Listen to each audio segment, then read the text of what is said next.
పల్నాడు జిల్లా పోలీస్ కార్యాలయంలో నిర్వహించిన ప్రజా సమస్యల పరిష్కార వేదిక కార్యక్రమంలో పాల్గొని ప్రజల నుండి ఫిర్యాదులు పల్నాడు జిల్లా ఎస్పీ శ్రీ కంచి శ్రీనివాసరావు ఐపీఎస్ స్వీకరించారు.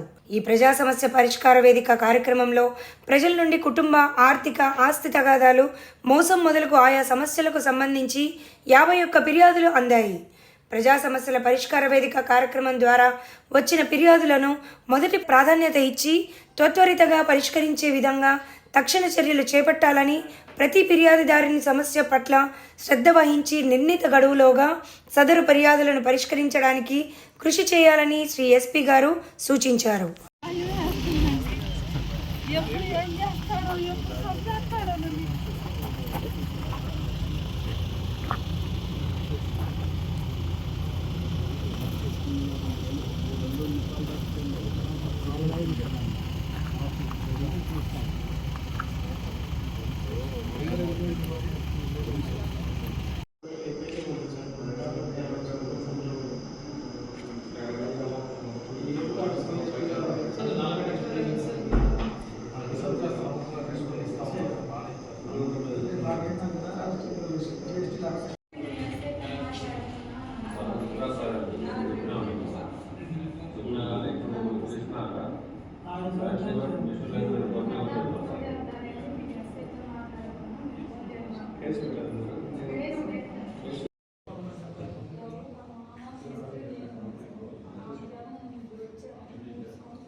మాడలు ఎదురొచ్చింది.